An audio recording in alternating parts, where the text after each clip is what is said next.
Karibu msikilizaji kwenye Sauti za Usawa, podcast inayozungumzia masuala ya kijinsia na kijamii. Leo tunajiuliza swali muhimu sana. Nani ana jukumu la malezi ya mtoto katika familia? Miongoni mwa yale ambayo utayasikia kwenye kipindi hiki ni pamoja na baadhi kunakuwa na mwitikio mzuri, baadhi huwezi kupata mwitikio mzuri kwa sababu mara nyingi kuna baadhi ya vitu huwa hawavijui kutoka kwa watoto. Tunatengeneza jamii ambayo baadaye haitokuwa imara. Yaani mwisho wa siku bado tunamhitaji baba na mama. Kwa baba anakuwa anajihisi kama amedhalilika hivi, na kwa mama yeye ndo anatakiwa awe anabaki nyumbani. Lakini pia kuna masuala ya kidini. Ninaitwa Aloisia Ngunyali na kusihi tuwe wote mpaka mwisho. Kila mtoto anayezaliwa huanza safari ya maisha akiwa hana maarifa ya kujitambua, kutofautisha mema na mabaya, wala kuelewa nafasi yake katika jamii. Safari hiyo hujengwa na kile tunachokiita malezi. Lakini malezi ni nini hasa? Malezi ni mchakato wa kumlea, kumfundisha, kumlinda na kumwandaa mtoto kimwili, kiakili, kihisia na kimaadili ili awe mtu anayejitegemea na mwenye mchango chanya kwa jamii. Bwana Justin Kabelege ni meneja program kutoka shirika la Faidika Wote Pamoja FAWOPA. Shirika hili linafanya kazi na jamii likijikita katika maendeleo ya jamii na ustawi wa kijamii, ikiwemo masuala ya elimu ya awali na ustawi wa mtoto. Bwana Kabelege anafafanua zaidi nini maana ya malezi ya mtoto. Malezi ni kuweza kumfundisha mtoto hisia, mahusiano, kujitambua. Ni zaidi tu ya kutoa mahitaji ambayo mtoto anahitaji kama labda uniform au mavazi au chakula. Baada ya kufahamu nini maana ya malezi, turudi kwenye swali letu kuu la leo. Nani ana jukumu la malezi ya mtoto katika familia?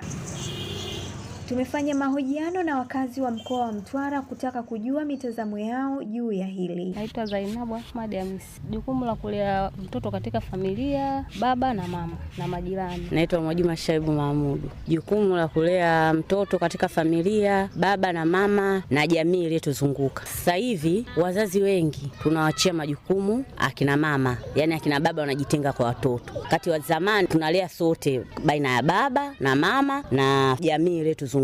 Sababu mama ana muda mwingi, baba mzazi anaenda kutafuta. Mimi naitwa Jani Suleiman.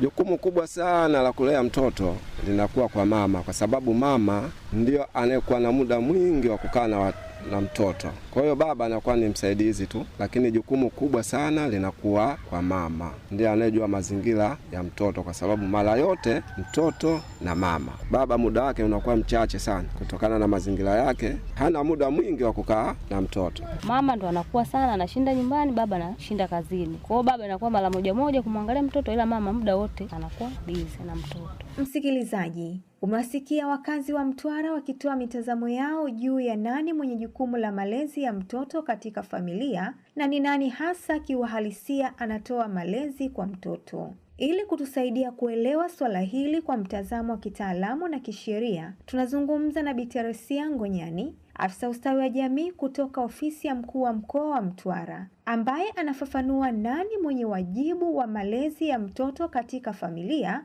na wajibu huo unaanzia kipindi gani. Tunamhitaji baba na mama waweze kumlea yule mtoto katika familia ili mtoto aweze kuwa na ukuaji uliotimilifu. Na katika kuliona hili, tunaona katika miongozo yetu ya serikali pia inamhitaji kwa sasa hadi baba aweze kumsindikiza mama anapoenda kliniki. Kwa sababu pale wanaenda kusaidiana. Kuna elimu mbalimbali zinazotolewa, sio azisikilize mama peke yake, ila na baba anatakiwa azisikie ili kuweza kumsaidia mama huyu mtoto aweze kukua vizuri awepo tumboni kwa mama, lakini na baba naye aweze kushiriki katika huo ukuaji wa mtoto toka akiwa tumboni mpaka anapokuwa mtu mzima. Kingine ni kwamba katika masuala mazima ya malezi tunasema uchangamshi wa mtoto unaanza toka mtoto akiwa tumboni kwa mamake. Kwa hiyo uchangamshi tunamhitaji baba aweze kumchangamsha yule mtoto pamoja na mama mwenyewe. Huo ndio mtazamo wa kitaalamu na kisheria kuhusu wajibu wa malezi. Tutoke kwenye maandishi ya kisheria turudi katika maisha ya kila siku katika familia zetu na jamii zetu.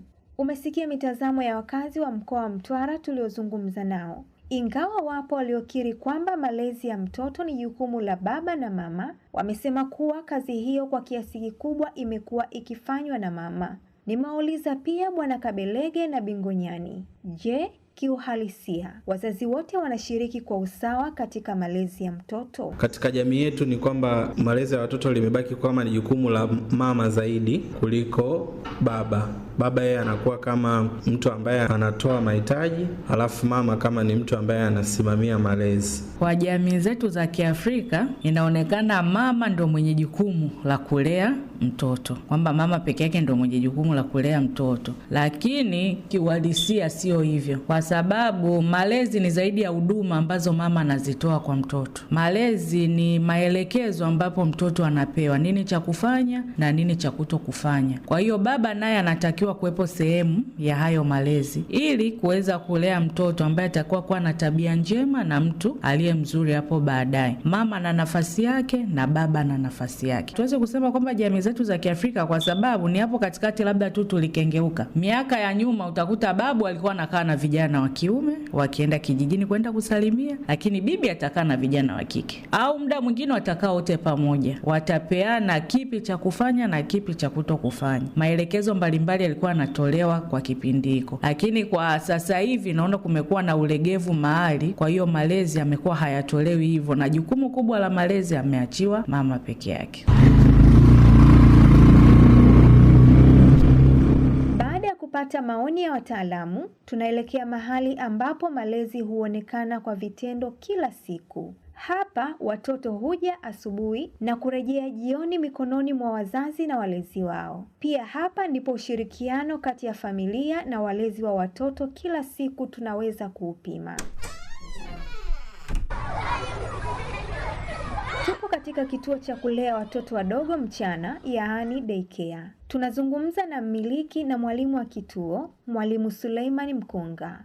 Nimemuuliza, je, anapata ushirikiano sawa kutoka kwa wazazi wote wawili wanaoleta watoto wao kituoni hapo? Katika mazingira ya kila siku ya malezi ya watoto huwa tunapata sana ushirikiano kutoka kwa mzazi wa kike.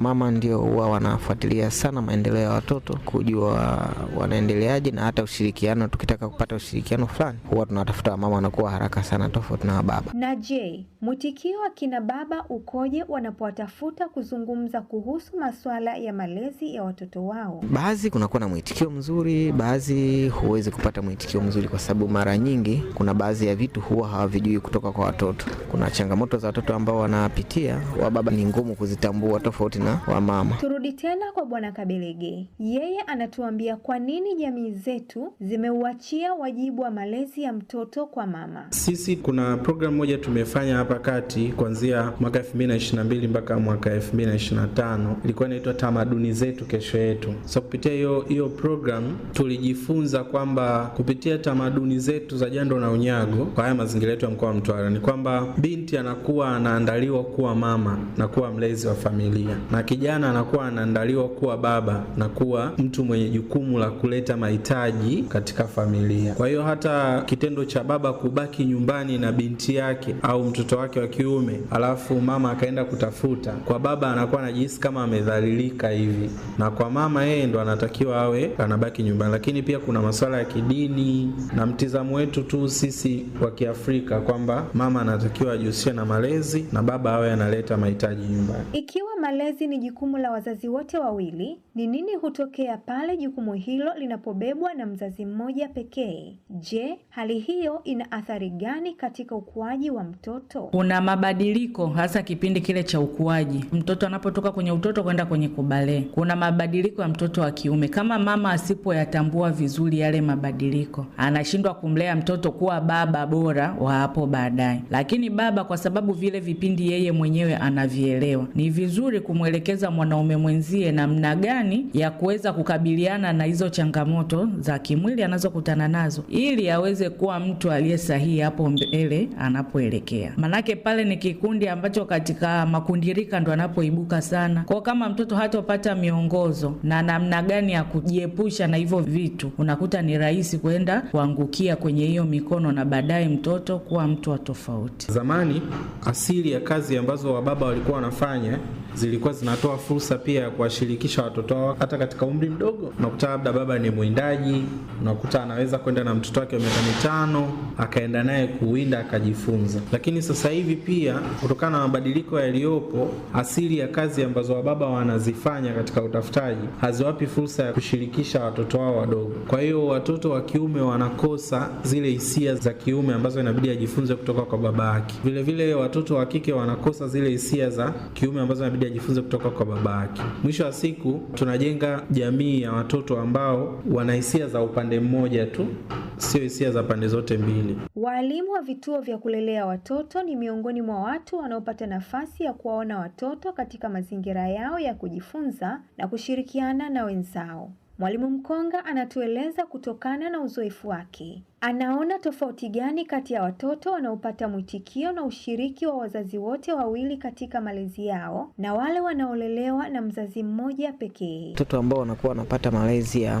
baba na mama, tunaona kwamba kunakuwa na utofauti. Kwanza wale watoto huwa wanajiamini sana, lakini vile vile wanakuwa uelewa wao unakuwa ni kwa haraka sana, ni ukielekeza kitu wanaelewa kwa haraka, lakini wanaweza kusimama upande wao. Yaani mtoto anaweza kusimama kama na anaweza kujitegemea kwenye vitu vingi, hata kwenye ufundishaji ni wepesi sana kuuliza, yani wanakuwa wanajiamini kuuliza maswali kitu kama hawajaelewa. Kadiri jamii inavyobadilika, ndivyo mitindo ya maisha na mtazamo kuhusu familia unavyoendelea kubadilika. Kuongezeka kwa elimu, uhuru wa wanawake kufanya maamuzi kuhusu maisha yao, pamoja na harakati za uwezeshaji wa wanawake kumeibua mijadala mipya kuhusu uzazi na malezi. Miongoni mwa mijadala hiyo ni ule wa baadhi ya wanawake wanaochagua kwa hiari kuwa wazazi wa pekee, yaani single parent by choice. Ni uamuzi unaozua mitazamo tofauti, lakini kwa mtazamo wa ustawi wa mtoto, uamuzi huo una maana gani?